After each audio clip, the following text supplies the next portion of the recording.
Hell's Bells by Harry Turner.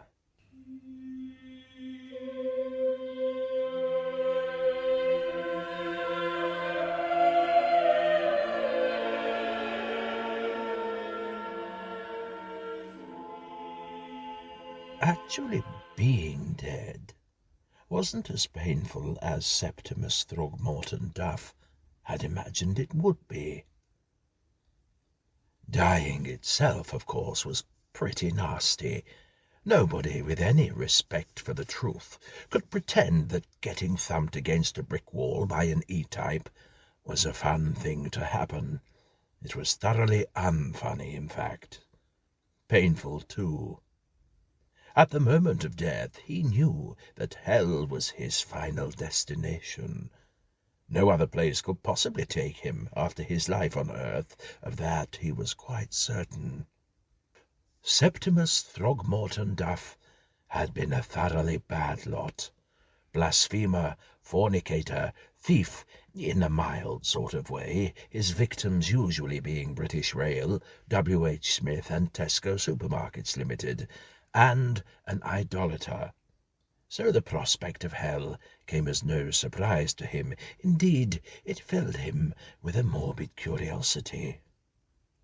Seconds after the E-type had severed him from his mortal coil, he found himself in limbo, a sort of disembodied waiting room situated nowhere in particular. Thin, wispy clouds scudded about his feet, and dirge-like singing echoed tantalizingly in the background. He sat uncomfortably on a tubular steel chair, surveying with cool disinterest a pile of last year's Punch magazines.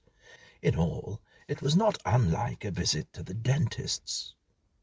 After a couple of hours, a door, which Septimus had not previously noticed, sprang open, and through it emerged a fussy little man in a white nightshirt, carrying a clipboard and pencil.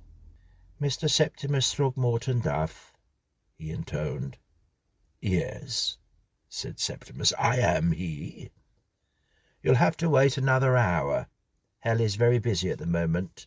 The governor seems to be sending everybody there these days, and it's driving me frantic, I can tell you." "Oh," said Septimus, in what he hoped was a sympathetic tone. "Yes," said the little man, "frantic. Now, sit still and behave yourself, and when they're ready for you, they'll ring a bell and flash a red light above that door." He pointed with his pencil dramatically. "That's where your worries really start. Cheerio, moustache." And he was gone in a puff of cloud. Hell, thought Septimus at last. I wonder what it's actually like. Pits of acid, perhaps, with tortured souls writhing in pain, long tongues of flame scorching and searing at the flesh of the damned, moaning and weeping, the crack of the devil's whip, the stench of brimstone and sulphur, ghastly implements of torture, thumbscrews, racks, all the nasty hardware of the Middle Ages, sharpened and oiled to inflict agony for evermore, non-stop. Big hooks, perhaps, dangling on endless chains, from which the victims hang by their skewered bellies, like the chap in Madame Tussauds. There might even be red-hot coals, against which your naked buttocks sizzled like barbecued sausages at a beach jamboree. Poisonous snakes, puncturing your throat every 5 minutes and making you swell up like a balloon. Hairy spiders as big as footballs, crawling over your face 24 hours a day. Constipation, pimples, earache, nosebleed, double vision, and chilblains. Pretty ghastly on the whole, more or less to be expected, though. He glanced at his watch. Time was not dragging as he feared it might. Only 10 minutes to go. He straightened his tie and combed his hair. Not long now before the searing pain and relentless screaming began. Just a few more minutes in the little dining room, and then pow! The red light flashed, and a bell pealed solemnly. Septimus stood up and braced himself. Slowly the door opened.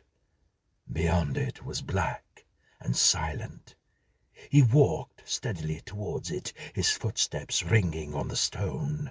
Seconds more, he thought, and I'll see it.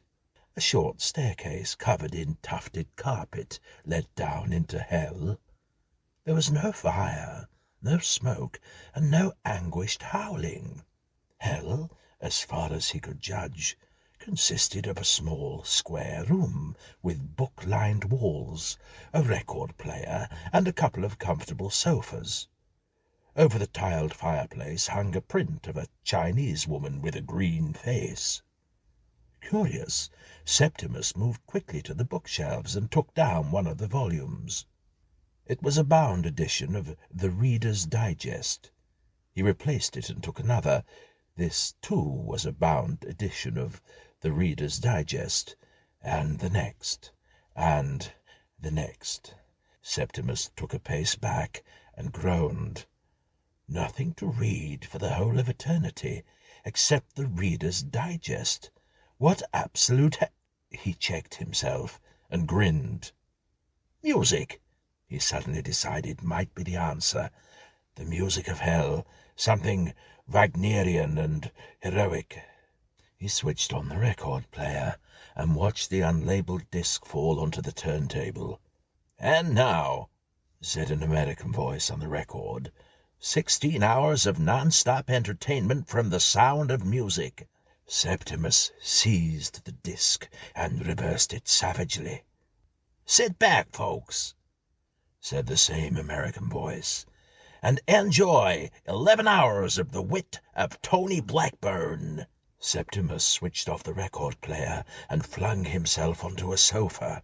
Almost immediately, a thin, stooping man of about 45 materialized on the far side of the room. He wore the bland, unfashionable clothes of a provincial grocer and carried a copy of a prominent do-it-yourself magazine. "Nice weather for the time of year," he remarked in a Yorkshire accent. Septimus glared sullenly. "Mustn't grumble," the grocer went on, smiling benignly. "Anyway, a bit of rain does garden good." Septimus pretended not to hear and looked away.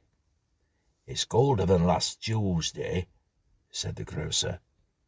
"But there you are, can't complain really, because it could be worse. It's warmer than last Thursday fortnight, and it might be warmer than next Friday. It's been a pretty average summer. Mustn't grumble though, mustn't complain. If it's not one thing, it's another. Well, I must be off now. Be good. If you can't be good, be careful, eh? He vanished in a plume of smoke that smelt faintly of ledgers and bacon. "Ooh!" commented Septimus, and opened a small cocktail cabinet that had sprung up by his right elbow. Inside, jam-packed under pink strip lighting, were countless bottles of Babysham. A hidden tape played Green Sleeves discreetly in the background. Septimus recoiled in horror and tried the larder door, which by chance had appeared in the wall by the fireplace. It was bursting at the seams with individual fruit pies and jumbo-sized packets of fish fingers. Covering his face with his hands, Septimus withdrew to the far corner of the room. A trapdoor sprang open, and up popped a middle-aged American tourist with blue rinsed hair, Bermuda shorts, and 7 assorted cameras. "And now," said the voice from the record player, "Mrs. Mamie Washington will show you her 8,500 photographs of Paris, France, and follow the street with a 3-day symposium on varicose veins, their cause, effect, and cure." Septimus howled in anguish and tried to crawl under the sofa. A hand fell on his shoulder, and he turned to meet the gaze of an imposing gentleman with a pointed beard, horns, a tail, and a 3-pronged trident. "Are you the devil?" gasped Septimus. The devil nodded. "That's right, Ducky. So what's your lip?" "Does it go on like this forever?" moaned Septimus in a pleading voice. The devil placed a slender hand on his hip and grinned. "Oh, it gets worse, dear. Never mind about going on like this forever." "Worse?" he said. "It can't do." "Oh, but it does," said the devil. "Tomorrow, when you wake up, you'll be a traffic warden in Barnsley with constipation. That will last for around 6,000 years, and by then we'll have thought of something else for you." Septimus collapsed weakly onto the sofa. "That's ridiculous," he protested. "Aren't you going to roast me in sulphur or flay me with red-hot chains?" "Gracious me, no," said the devil, polishing the prongs of his trident with a little silk hanky. "Well, I think it's an absolute fraud," grumbled Septimus. "It's nothing like I expected." The devil smiled. "Well, it's nothing like anyone expects it to be, but it's hell, all right, believe you me, ducky." "And it's so small," continued Septimus. "Just one tiny room." The devil sniffed enigmatically. "This room is just one of many. We have rooms to suit everybody who comes down here. In fact, they have exactly the same type of rooms up there, too." He pointed toward the ceiling with his trident. "In heaven?" said Septimus. "You must be joking." "Oh, not at all," replied the devil. "This little room is hell for you, dearie. Absolute bloody hell. And it's yours for eternity. Up there, the identical room would be someone else's idea of heaven." Septimus closed his eyes and groaned again. The devil turned swiftly and minced towards the fireplace. "Bye now," he said over his shoulder. "Have fun." Then he vanished up the chimney. Septimus sat humbly for a few minutes, and then went across to the bookshelf. He took down a volume of Reader's Digest stories and returned to the sofa. He turned over the first page. "How a Vladivostok Crane Driver Overcame Pimples." A celestial choir sprang up in the background, belting out the first verse of "I Could Have Danced All Night."